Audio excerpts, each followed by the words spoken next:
Hello दोस्तों। आज हम लोग पढ़ने वाले हैं इतिहास को। आज हम लोग इस वीडियो में जानेंगे इतिहास किसे कहते हैं, इतिहास के पिता किन्हें कहा जाता है और क्यों कहा जाता है। तो सबसे पहले हम बात करेंगे इतिहास किसे कहते हैं।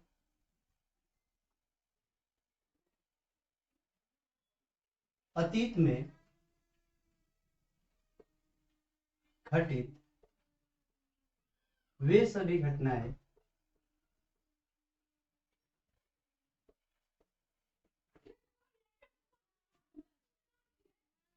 जिनका कोई लिखित या अलिखित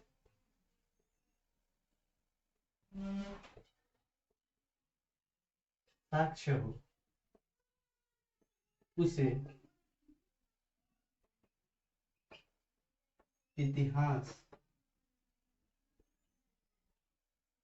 कहा जाता है। इतिहास किसे कहा जाता है? तो अतीत में घटित वे सभी घटनाएं जिनका कोई लिखित या अलिखित साक्ष्य हो उसे क्या कहा जाता है? इतिहास कहा जाता है। अब हम बात करेंगे कि इतिहास शब्द की उत्पत्ति कैसे हुई है। तो इतिहास शब्द की उत्पत्ति एक ग्रीक वर्ड है। ग्रीक वर्ड का मतलब यूनानी शब्द कौन सा है? तो हिस्टोरिया है। कौन सा है? हिस्टोरिया है।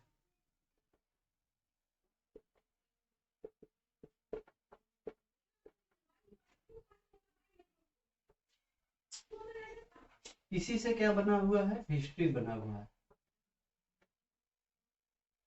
एक यूनानी व्यक्ति थे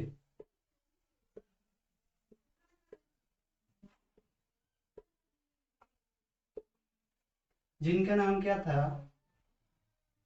तो उनका नाम था हेरोडोटस।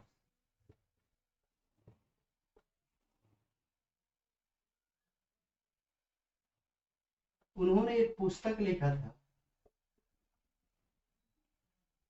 जिसका नाम है हिस्टोरिकल।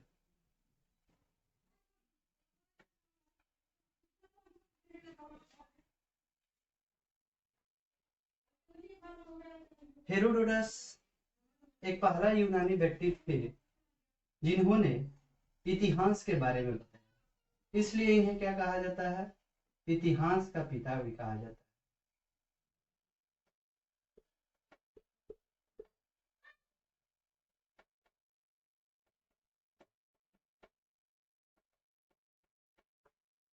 तो हम लोग जाने कि इतिहास किसे कहते हैं। तो इतिहास किसे कहते हैं? तो अतीत में घटित वे सभी घटनाएं जिनका कोई लिखित या अलिखित साक्ष्य हो उसे हम क्या कहते हैं? इतिहास कहते हैं। अब हम बात किए हैं कि हिस्ट्री शब्द की उत्पत्ति कैसे हुई है। तो एक ग्रीक वर्ड है हिस्टोरिया, जिससे क्या हुआ है? हिस्ट्री शब्द की उत्पत्ति हुई है।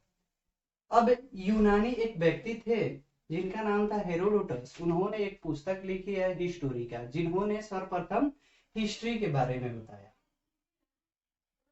इसलिए इन्हें क्या कहा जाता है? इतिहास का पिता कहा जाता है। अब हम लोग पढ़ने वाले हैं भारत का इतिहास के बारे में। तो भारत इतिहास को हम लोग तीन भागों में बांट के पढ़ेंगे। एक पढ़ेंगे प्राचीन भारत, एक पढ़ेंगे मध्यकालीन भारत और एक पढ़ेंगे आधुनिक भारत।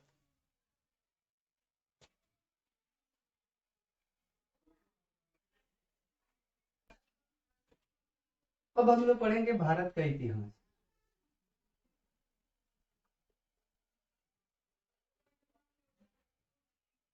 तो भारत के इतिहास को हम लोग तीन भागों में बांट के पढ़ते हैं।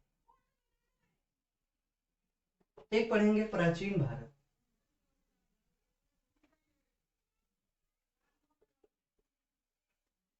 एक पढ़ेंगे मध्यकालीन भारत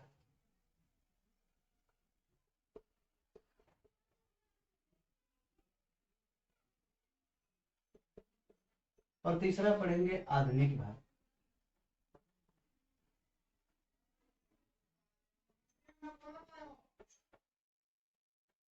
तो सबसे पुराना और सबसे लंबे समय तक कौन चला?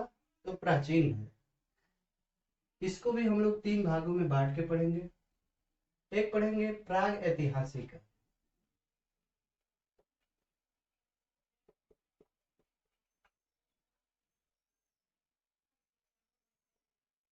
दूसरा हम लोग पढ़ेंगे आर्ध ऐतिहासिक।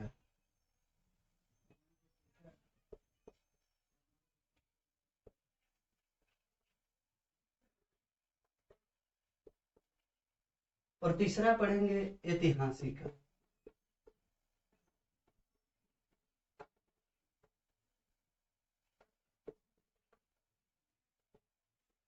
अब इन तीनों को हम देखते हैं तो इन तीनों में पता चलता है कि सबसे पुराना कौन सा है, तो प्राग ऐतिहासिक। और सबसे लंबे समय तक कौन चला, तो प्राग ऐतिहासिक। तो इसको भी हम लोग दो भागों में बांट के पढ़ते हैं। एक पाषाण युग और दूसरा ताम्र युग। अब इन दोनों को देखते हैं तो सबसे पुराना और सबसे लंबे समय तक कौन चला, तो पाषाण युग। तो पाषाण युग को भी हम लोग तीन भागों में डिवाइड करके पढ़ते हैं। एक पढ़ते हैं पूरा पाषाण काल,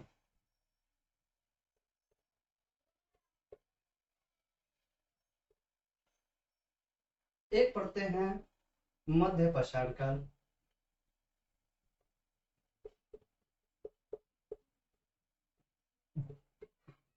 और तीसरा पढ़ते हैं नव पाषाण काल।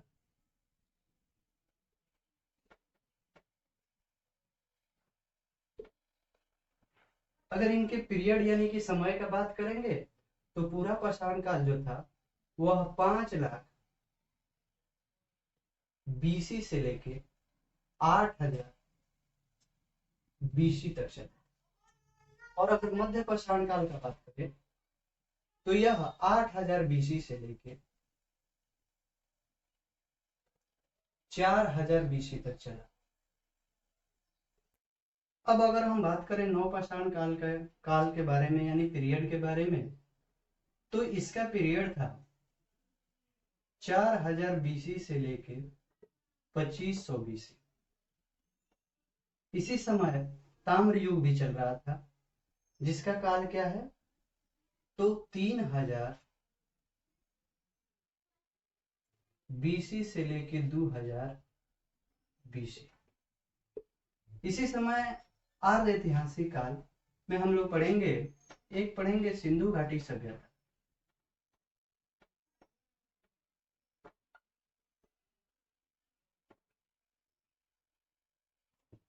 जिसका अगर टाइम का बात करें, पीरियड का बात करें, तो इसका पीरियड पड़ता है 2500 बीसी से लेके 1750।